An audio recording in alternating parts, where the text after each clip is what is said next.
कल रात मैंने अपनी सास को देखा। वो मेरे बच्चों को गॉड जबकि उसकी चिता कल ही जली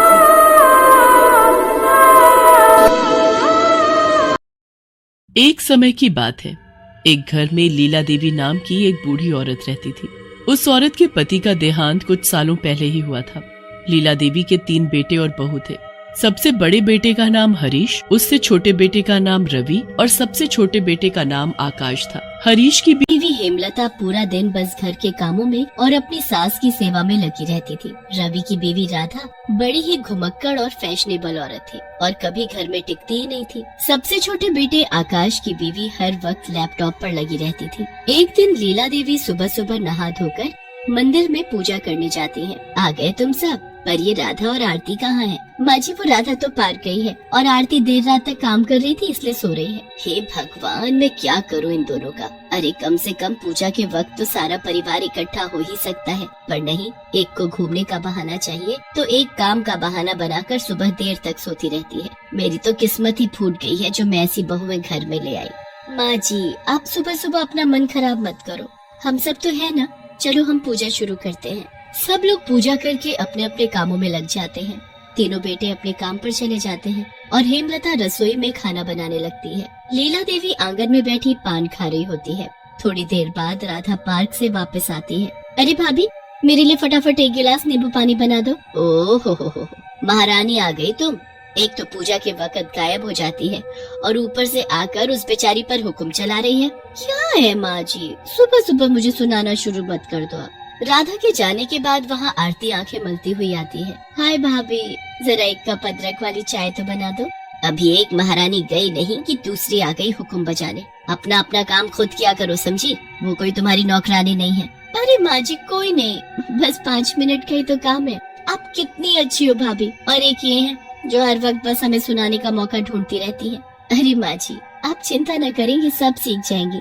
अभी बचपना है बस, और कुछ नहीं। राधा और आरती का हमेशा वही रवैया रहता था। वो हेमलता के सीधेपन का हमेशा फायदा उठाती और उसी से सारा काम करवाती थी। एक दिन जब घर पर तीनों बेटों में से कोई नहीं होता, तब लीला देवी की तबीयत बड़ी खराब हो जाती है। कोई बचाओ, मेरी तबीयत ठीक नहीं लग रही, कोई जल्दी आओ। लीला देवी की आवाज सुनकर राधा बाहर आकर देखती है और फिर वापस जाकर अपनी देवरानी आरती से बोलती है। अरे ये बुढ़िया क्यों चिल्ला रही है, जरा देखो तो। मुझे थोड़ी बुला रही हो जो मैं जाऊँ? ऐसे तो वो मेरा भी नाम नहीं ले रही है, तो मैं भी क्यों जाऊँ? अरे छोड़ो ना, हम अपनी मूवी देखते हैं। इनका तो काम ही है हर वक्त हमें परेशान करना। ये तो चाहती ही नहीं कि हम 2 मिनट भी आराम कर लें। लीला देवी जमीन पर गिर जाती है। अब तो उनकी आवाज भी निकलनी बंद हो जाती है, पर दोनों में से कोई भी बहू नीचे नहीं आती। काफी देर बाद जब हेमलता बाजार से सब्जी लेकर घर आती है तो अपनी सास को जमीन पर पड़ा देख उसकी चीख निकल जाती है। माँ जी, अरे कोई जल्दी आओ, अरे कोई है, जल्दी आओ, देखो माँ जी को क्या हो गया, अरे कोई तो आओ। हेमलता की आवाज सुनकर जल्दी से राधा और आरती नीचे आती है। अरे इन्हें क्या हो गया? मैंने तुम दोनों को बोला था ना कि माँ जी का ध्यान रखना, आज उनकी तबीयत कुछ ठीक नहीं है। ओह हो, खुद तो आप बाजार चली गई थी घूमने और अब हम पर चिल्ला रही हो। मैं घूमने नहीं गई थी, मैं बाजार से जरूरी सामान लेने गई थी। अब जल्दी से कोई डॉक्टर को बुलाओ। जल्दी से डॉक्टर आता है, पर लीला देवी के पास वक्त नहीं होता। वो जाते जाते अपने गहने और घर के कागज हेमलता को दे जाती है। हेमलता बहुत रोती है, पर राधा और आरती को कोई फर्क नहीं पड़ रहा होता। लीला देवी के मरने पर हेमलता बिल्कुल अकेली पड़ जाती है, पर राधा और आरती को तो बड़ी ही खुशी हो रही होती है। उनके पति भी उनसे इतना डरते हैं कि उन्हें कुछ नहीं कह पाते। एक रात राधा पानी पीकर अपने कमरे में वापस जा रही होती है तो देखती है कि आंगन में कुर्सी पर बैठकर कोई पान खा रहा है। इस कुर्सी पर तो वो बुढ़िया बैठती थी, तो फिर इस वक्त यहाँ ये कौन हो सकता है? कहीं उनका भूत तो नहीं? सही कहा तुमने बहू, मैं ही हूँ तेरी सास। अब मैं आ गई हूँ वापस तुमको सबक सिखाने। अगली सुबह हमेशा की तरह राधा पार्क चली जाती है और आरती मजे से सो रही होती है और बेचारी हेमलता रसोई में काम कर रही होती है। हेमलता की तबीयत उस दिन बिल्कुल ठीक नहीं होती। वो थोड़ी देर कमरे में जाती है कि तभी वो चुड़ैल वहाँ आ जाती है। यहाँ तो सारा का सारा काम ऐसे ही पड़ा है, बेचारी मेरी बहू कैसे करेगी इतना काम, मैं अभी सब कर देती हूँ।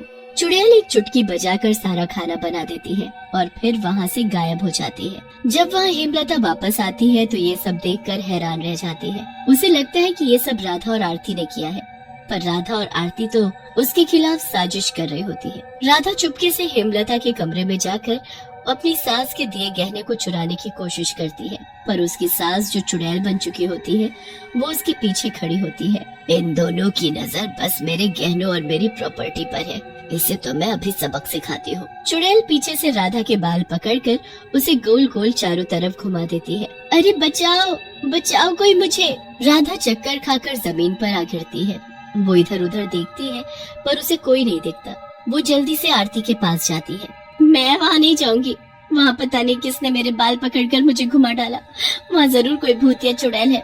आप भी ना कितनी डरपोक हो, देखो मैं कैसे अभी गहने और कागज लेकर आती हूँ। इस बार आरती हेमलता के कमरे में जाती है और घर के कागज और गहने ढूंढने लगती है। अच्छा तो अब ये आ गई, इससे भी मैं जरा सबक सिखा ही दूं। आरती अपनी सास के बक्से को खोल ही रही होती है कि पीछे खड़ी उसकी सास उसके सर पर छत से ढेर सारी मिट्टी के साथ एक भारी ईंट भी गिरा देती है। अरे मर गई मैं, हाय रे कोई तो बचाओ रे। आरती वहाँ से भागकर राधा के पास जाती है और चुड़ैल वही खड़ी खड़ी खूब हंसती है। कोई हाथ तो लगा कर दिखाए मेरे गहनों और कागजों को। आई बड़ी महारानी। राधा और आरती आपस में एक दिन बात करने लगती है कि कैसे गहने और घर के कागजों को हेमलता से चुराया जाए। एक काम करते हैं, इस हेमलता को ही ठिकाने लगा देते हैं, तभी इस घर के कागज और गहने हमारे हाथ लगेंगे। पर हम ऐसा करेंगे कैसे? आज रात को हम उसके खाने में जहर मिला देते हैं। नहीं, ये ठीक नहीं है।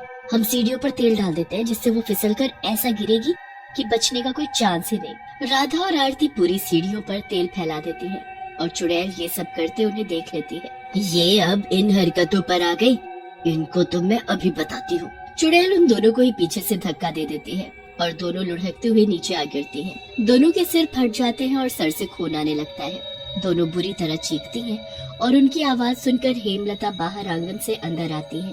हे भगवान, ये क्या हो गया? वो दोनों को जल्दी से हॉस्पिटल लेकर जाती है। डॉक्टर इलाज के लिए पूरे 20 लाख रुपए मांगता है। हेमलता अपनी सास के दिए सारे गहने बेचकर 20 लाख रुपए इकट्ठा करके हॉस्पिटल में जमा करवा देती है। राधा और आरती ठीक होकर घर आ जाती हैं और उनके आने की खुशी में हेमलता घर में पूजा रखवाती है। पूजा के शुरू होते ही लीला देवी की कुर्सी जोर जोर से हिलने लगती है और तेज हवाएं चलने लगती हैं। हे भगवान, ये क्या हो रहा है? लगता है इस घर में कोई भूत चुड़ैल है। तुमने सही कहा, बिल्कुल इस घर में किसी का साया घूम रहा है। पंडित जी मंत्र पढ़ना शुरू करते हैं और मंत्रों की ताकत से लीला देवी चुड़ैल के रूप में प्रकट हो जाती हैं। कौन है तू, क्यों इन बच्चों को परेशान कर रही है? मैं इनकी सास हूँ लीला देवी। ये राधा और आरती की वजह से मैं मर गई। मैं इन दोनों को सबक सिखाने और अपनी बड़ी बहू की मदद करने के लिए वापस आई हूँ। नहीं, हमने कुछ नहीं किया। झूठ मत बोलो तुम दोनों। बताओ, सीढ़ियों पर तेल किसने और क्यों गिराया था? बताओ कि तुम मेरे गहने और घर के कागज चुराने हेमलता के कमरे में नहीं जाती थी। बताओ कि तुमने मुझे मरने को छोड़ दिया और मुझे बचाने नहीं आई थी।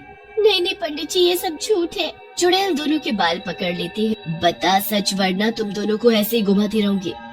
बताते हैं। राधा और आरती सारी बात सच बताते हैं। हमें माफ कर दो, अब हम सुधर गए हैं। जब कल हेमलता भाभी ने सारे गहने बेचकर 20 लाख रुपए जमा करवाए थे, तभी हमें अपनी गलतियों का एहसास हो गया था।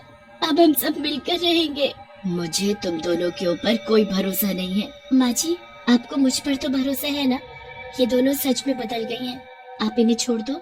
हेमलता की काफी मिन्नत करने पर लीला देवी उसकी बात मानकर वहाँ से चली जाती है।